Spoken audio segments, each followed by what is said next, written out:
alleges. Boko conflict, Mahama buckles down, visits Nyayeri and Otumfuo is next. We have NDC woman has not officially been confirmed dead. There's an editorial here. It says, yesterday we carried a story from with the headline, Police Conduct Scientific Probe into the Death of NDC Woman. Attention has been drawn to the fact that though the whereabouts of the lady is not known, she's not officially been confirmed dead. The error is deeply regretted, says the Chronicle. The scripture for today on the front page of the Chronicle, it says, fathers, do not embitter your children or they will become discouraged. Colossians 3 verse 21. All right, so that's it. All right, Koko, I have with me the business analyst. Ghana places 13th in Africa with lowest fuel prices, and also banks in Ghana remain exposed to global environmental risk. Fitch Assets. GSS hosts stakeholders on inflation review to address economic challenges, as well as gold cocoa prices to increase in 2025. But Brent crude oil tramples report, and that story is on page 5 of the Business Analyst newspaper. And finally, Minority Caucus calls for boycott of oral team invitations. All right, the Daybreak newspaper says Mahama makes top security appointments. Former ADC, now security coordinator. We have Gideon Boako clears air on e-levy betting tax. And then we have produced the child, court orders CID, immigration, and others. And then we have eyebrows raised over whereabouts of Ambassador Sena Sion Boateng. All right, so those are the headlines that made it to the front page of the Daybreak. You can also go to channel1news.com as well as citynewsroom.com for some stories. All right, you want to take us to channel1news.com? Right, quickly, yes, of course. Let me take us quickly to channel1news.com to see some of the stories we have there. So 40% ECG commercial losses false, and that's by the former MD, Dubik Mahama. We are committed to free tertiary tuition for first-year students. That's by APAC. National Cathedral officials, former MPs, others asked to return diplomatic passports by January 24th. Fuel shortages efforts underway to restore situation to normal, and that's by COPEC. There's no need for public tribunals. Minority to Ayine. Nuno Mensah protests Mahama's free tertiary tuition fee proposal. The Supreme Court to hear NDC's challenge to results coalition order on January 23rd. Ahiafo was protective of nominees and extremely partisan, and that's by the minority in Parliament. The NDC contest Obuasi East, Ahafuano North and South West parliamentary results. So there are other stories as well on channel1news.com that if you want to look at, you can take a read of. All right, so we have citynewsroom.com. We've received over 700 petitions. This is coming from the oral teams. Over 700 petitions. Wow. Dubik Mahama is speaking. He was on the Point of View last night. No need for new private sector participation in ECG. Samik Krab eyes MPP national chairmanship in 2026. We're only against the intended mode of privatizing ECG. This is coming from POO. So they say they are not against the privatization in principle. They are against the mode of privatization. Now, Edward Bauer says privatizing ECG key to retooling and harnessing private sector expertise. And Justin Kodia is saying, we're still shocked by outcome of parliamentary results. Whenever time I hear them say this, I ask myself, why are you shocked? You know, why? Because we kept talking. Those of us in the media kept talking. Yeah. At least those of us in the non-partisan media, we kept talking. You know, think tanks kept talking. There were analysis, there were various things. There was Afrobarometer, there was IDEC, there was IDD, the CDD. Various groups kept, you know, putting out things. So I don't know what it is that they are shocked. I don't understand. Where is the shock from? I can't tell. Maybe they were doing community development right here. People were talking. Exactly. What you are shocked about? What? Why are you shocked? That's the question. Why are you shocked? Really? Because for at least 1 year before the elections, there was a lot of you know, things. Even to the point where, let me even remind you, Justin Kudia. Let me remind you. Do you remember when there was a caucus from Parliament that went to petition the president for the removal of Ken Ofori-Atta? I don't know if you remember that. What was the agitation about? All those things that happened. When you say you are shocked, I'm shocked that you are shocked. To be honest with you, I maybe just leave this there. No, I'm shocked that you say you are shocked. His surprise is surprising. So his surprise is very surprising to me. Anyway, there's some details. Is there any story that you want to get into? Quickly, yes, about the ECG story, as we have it on channel1news.com. Okay, sure.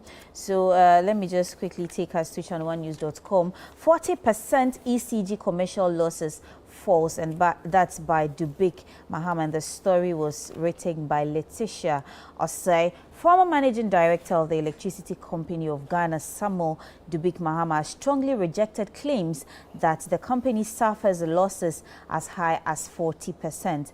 This follows remarks by President John Dramani Mahama, who recently highlighted that the ECG is facing significant commercial and technical losses of around 40%, which he argued undermines the utility's financial health. And there's a quote from him that says, "The sick man of the power sector is ECG. You can't run an electricity utility and make 40% commercial and technical losses and continue to think you have a viable business," President Mahama had said. Similarly, the Energy Minister designate John Jinapor, during his vetting on 13th January, confirmed that ECG is grappling with losses of about 34%, attributing them to a combination of technical issues like aging infrastructure and non-technical factors such as theft and poor revenue collection. However, speaking on Channel 1 TV's The Point of View with Bernard Avler, Samuel Dubik Mahama offered a different viewpoint. He suggested that ECG's losses were primarily the result of challenges in change management and collection inefficiencies, questioning the figures cited by others. The 40% that is being brandished around is not a fair description of the losses. The document you purportedly cited gives a base of 26% to 37%. That is because within the year 2023, there was change management being implemented. Yes, the collection went down, but the funny thing is that year too, they collected more than 14 billion Ghana cedis from the previous year, which was 2022, which was from the system loss audit report that put the company at 26%, Mahama explained. He continued, in the following year, 2023, when the company collected about 14 billion Ghana cedis, the company still had a range of 26 to 37 losses. Another reason is that the electricity you sell in November and December, you collect that money in January and February. Until you do that settlement, you cannot actually determine how perfect the collection was for the previous year. Mahama urged caution, stating, "I will beg that before anybody jumps to the conclusion of the 40% or 30-something%, let's do that exercise and conclude on that part first." So, Kweku, that's the story as we have it on channel1news.com. Okay, well, I mean, he said his piece. I think we all, those of us who are consumers of power, would have our perspective of Right. what's really going on. We may Right. not know the full picture nationwide, but at least some experts in the space are saying what they're saying in terms of the need for us to take a look again at what it is that we do when we say we are collecting, we're collecting revenue, and the fact that ECG is losing so much money because today, as we speak, people have done illegal connection in your area that you are, as where you are watching us from. People have done illegal connection in your area. They've done illegal connection in my area, And then I also don't understand why in 2025 we still haven't migrated the majority of people onto prepaid. Yes. Do you understand? People are still on I think that services. we should have less than 10% of people on postpaid. The majority of people should be on prepaid. That's a no-brainer way of revenue collection. So really, I mean, it's like, yes, you can have 40 meters. That's another matter altogether. You can deal with that. But if you have 90% plus people on prepaid, that's a no-brainer way of collecting revenue. Yeah, and let's have better use of deployment of human resources. You see, so you can make a demand to the defense all he wants. I don't know if his position is tenable, but yes, I mean, he said his piece. Maybe we should do sports next. Yes, I thought you wanted to take. I did want to story. read the story quickly here. I just want to say there's a court orders a retrieval of child from unlawful detention by mother. And I'll just quickly read you a brief of the beginning of the story here. It says that Family and Juvenile Court in Accra has ordered the Director of Social Welfare to assist in retrieving a 4.5-year-old girl named withheld who is being unlawfully detained by her mother, Karen Baba Sam. Now, this directive follows a court earlier ruling that granted temporary custody to the child of her father, Kwejo J, with Mrs. Sam being granted access. Okay. Presiding over the matter, Her Worship Bernice Mensima Akon, alongside panel members, Madam Gifty Okai, and Mr. Joseph Atiga, emphasized that Miss Sam's actions defy express court orders and infringe upon the child's educational rights. The court expressed concern that adults' welfare and development, including her right to education, are being compromised due to her mother's actions. In the ruling, it stated the child is to be in school.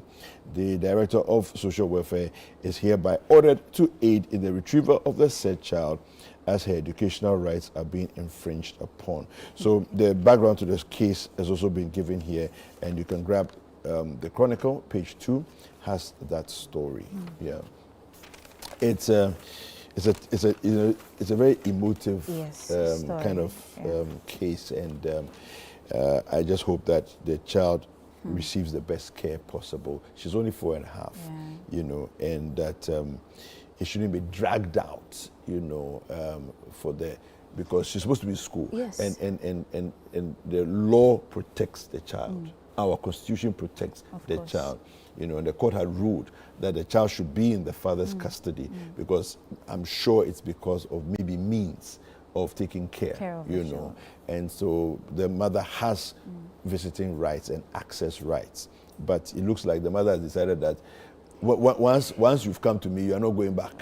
I thought just quickly, briefly, just touching. I think parents should do better because most times when issues like these happen with regards to booking homes and child custody, we feel, or at that point in time, we don't think about the child's psychological and emotional well-being. We are selfish enough to be thinking about ourselves only because she's my child. I want to keep or take custody of her. But look, the rippling effect in her old age or when she becomes of age is not a very pleasant one. So let's not treat our children like that. She's very little. It's just a 4-year-old. So let's just do right by her. And then I hope that as the court has ordered, she's taking to her dad, and then whatever that needs to be done is done appropriately. All right. Well, sports is next.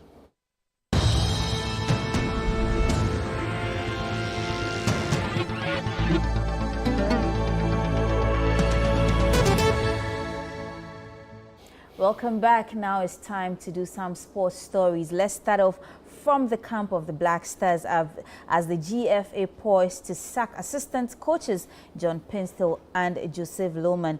A report suggests that John Pinstall and Joseph Lohman, assistant coaches for the Black Stars, are on the verge of being dismissed by the Ghana Football Association. Sources indicate that the GFA is still in talks with a Belgian and a Serbian to replace them, though their identities remain undisclosed. The technical team led by Otuado has faced intense criticism from the Ghanaian football fans after failing to qualify the Black Stars for the upcoming AFCONs in Morocco, marking the first time in 20 years that Ghana will miss the tournament. The Black Stars of Ghana do have two crucial games coming up in the 2026 FIFA World Cup qualifiers against Chad and Madagascar later in March this year. Yeah, the only question I have is why is the GFA still in place? Anyway, let's give you some more news from Premier League on City. Gunners move 4 points behind Premier League leaders Liverpool with a comeback derby win. All right, so Arsenal moved within 4 points of Premier League leaders Liverpool with a victory over Tottenham in the North London derby at the Emirates Stadium. Now, the Gunners, who have played a game more than Liverpool, were desperate to return to winning ways after losing at home to Newcastle United in the Carabao Cup semi-final first leg and then going out to Manchester United on penalties in the FA Cup third round. Now, an own goal from Dominic Solanke and a second from Leandro Trossard gave the Gunners the edge over their rivals Tottenham Hotspur at the Emirates. All right, so that's what we have for sports this morning.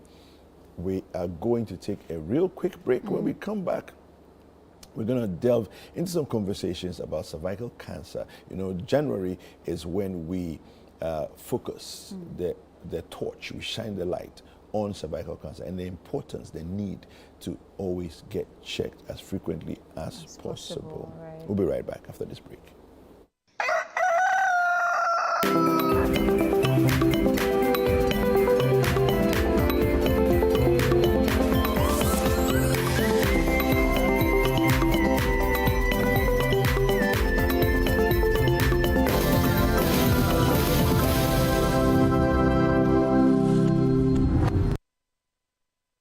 It is coming. The most prestigious Ghana Movie Awards 2024 happening live at the Accra International Conference Center on the 18th January 2025. Who takes home the coveted awards for the Best Actor, Best Actress, Best Director, and more? Be there to witness history in the making. Ghana Movie Awards. Media partner, Channel One. Life is a celebration of moments. Big and small. The sun is scorching, I'm feeling the heat. With Piva Drink, every moment becomes a refreshing celebration. From the beach to your home, in every corner of your world. Piva Drink at a burst of refreshment. Give me Piva cocktail and tangerine.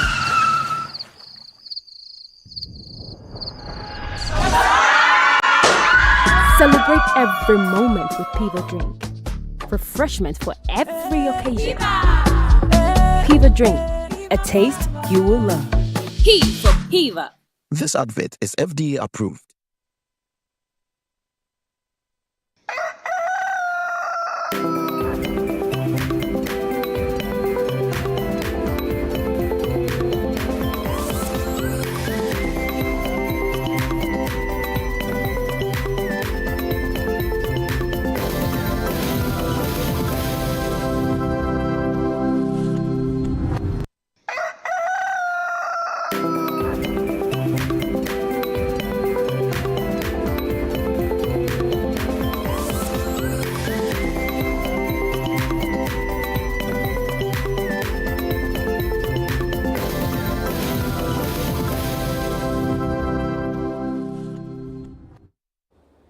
Welcome back from that break. And as we said before we took the short breather, we told you that January is Cervical Cancer Awareness Month, and it's time for us to have a very, very interesting and informative conversation about cervical cancer. This is a type of cancer that is killing a lot of women. Early prevention, we always say, early detection, we always say, prevents some of these issues. So this morning, if you're a woman, if you're a man who is even watching and you have a sister or a mother, look, stick and stay with us. Let's have a conversation. And while we are doing the conversation, if you have any questions for our medical practitioners right here in the studio, you can send the questions via our socials at Channel One TVGH in the comment section down there, or you can also send it via the WhatsApp number on your screen, which is 020-444-7033. If you're going to send it via X2, do so using the hashtag Breakfast Daily. Let's have a very, very interesting conversation. This morning, joining us in the studio is Ida Meno, who is a Director of Operations at Yamachi Biotech, and also Olive Temadan. So she's a medical doctor. Ladies, good morning. Good morning. You're welcome. Happy New Year to you. Happy New Year to you. Many happy returns. Right. So let's just start off the conversation straight. But I'll start off with you, Doc. We've been talking about cervical cancer, how it affects women, and what we need to do and all of that. Somebody will be watching who doesn't even know or doesn't have any idea at all about what cervical cancer is. So tell us, what is cervical cancer? Okay, thank you very much for the question. So let me start. Cervical cancer, first, people have to know what the cervix is in the first place. So the cervix is an organ that is at the tip of the womb.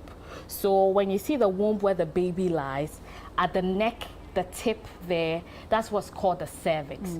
So when there's an inappropriate growth, like an overgrowth, a tumor of the cells around that side, that is what you call a cancer, because the cells have changed and now they are growing out of proportion to the normal that it should be. Now, what causes it to grow out of proportion is the main thing. It's usually a virus called HPV, that is human papilloma virus. So that virus insects itself into that tip, right? And then causes a change in those cells. So those cells don't look like the normal cells anymore. And then they start to grow out of proportion. So usually what the people would notice is usually very late when they start to have symptoms. Symptoms like bleeding after sex, or general pain, or sometimes they are there and they feel some mass, but that's even very late. Usually the risk factors to get this virus is that you actually have unprotected sex, because men have the virus, and when they have it, they can transmit it to you through sex, sexual intercourse. Other causes include when you have sex at an early stage in life, like very early, when that place is now being developed. So at that time, when you have sexual intercourse, it's easy for the virus to insert itself and grow with you. And believe you me, the virus stays in there for quite some time. So it can be latent for about 15 years. So you can have early sexual intercourse maybe at 16, and then later, maybe in your 30s, late 30s, then you start getting it. So that is the main thing about cervical cancer you should know. So you can see on the screen there, we have the cervix, I believe, the full reproductive organ system. Yes. Can you walk through us what we're looking at? So you're looking at the cervix, which is just down there, you see. And in that down there are even 3 layers. You see, there's the part that's inside and there's a part that's outside. The cancer usually affects the part that's in the middle, because that part is like a junction between the inside and the outside. It's called the transformation zone, because that's where all the growth happens. So easily it inserts itself and then it starts growing out of proportion. Yeah. I see. Now, let me just ask, how bad is the situation in Ghana? I don't know if you want to, Sure. Either you can tell us. Yes. So in Ghana, the prevalence of cervical cancer is about maybe about almost 3,000 women get it yearly. Yearly? Yes. and almost 2,000 of them die from the cancer. So you can see a very high percentage of those who are getting End up dying. Exactly, Wow. and end up dying from it. Wow. So it's actually, we hear a lot about breast cancer, Yeah. which is the first cause of death in women in Ghana from cancer. But actually the second one in women in Ghana from cancer is cervical cancer. I see. So that's why we are glad that you are using your platform to educate people about this, because it's just right there after breast cancer as the leading cause of cancer deaths in women in Ghana. But Ida, I'm just wondering, we have such a high rate of death when it comes to cervical cancer being the second highest cause of death of cancer in women. How did we get here? Is it that we are not doing a lot of sensitization and education about cervical cancer? Because we celebrate Breast Cancer Awareness Month very, very much so. Flamboyantly. Yes, throughout the month you see people wearing pink, doing a lot of posts on social media, education, even going to schools and all of that. Why don't we have the same for cervical cancer? What's the challenge? Well, I can't speak to all the challenges, but from what we know, breast cancer has got a lot of attention because worldwide it's still one of the leading causes. We are doing a lot. The Ghana Health Service, other governmental agencies are doing a lot to promote cervical cancer screening.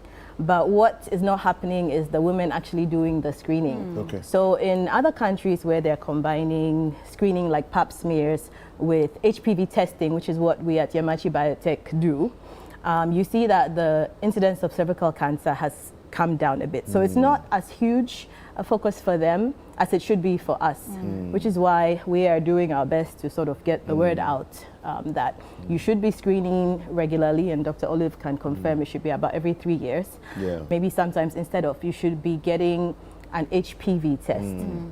So part of your question was, why is it so prevalent?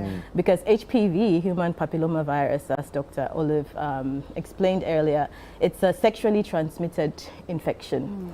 So it spreads easily. Now, not all HPV causes cervical cancer. Okay. Just like COVID, we have different variants. We had Omicron and Delta. Yes. With HPV, we have HPV 16, HPV 18, other variants, and some of those variants are linked with cervical cancer. So if you can screen for HPV, you can find out that you have the virus before it starts causing those lesions in the cervix that would lead to cancer. Wow. Now, Dr. Olive, you said that men have it and they transmit it. How does the virus impact men? So, yes, as far as I have read. So you can have it and you can be there. It won't make any changes in your cells. It's just inserted itself in your DNA, and it's taking its time. It's taking its time to manifest. And earlier, if you are able to test for HPV earlier, then you are able to also know that this is it, and we can follow up on you and then manage. Right, and I was just wondering, you mentioned that it can last up to 15 years. And by that 15-year period, how far or how bad has the cancer gotten, or how bad will the situation have gotten? So that depends on how fast it's growing. Right. So it's in stages. So when you do a pap smear, usually you are able to grade the cells according to the stages, the stage that it has reached. If it has reached a stage that is so bad, the treatment is there. There's something that you can do, like remove the entire womb. But if you've reached a stage that is early and it's just around the cervix, or just like small cellular changes, then you can just go and cut just that portion. So that is dependent on how fast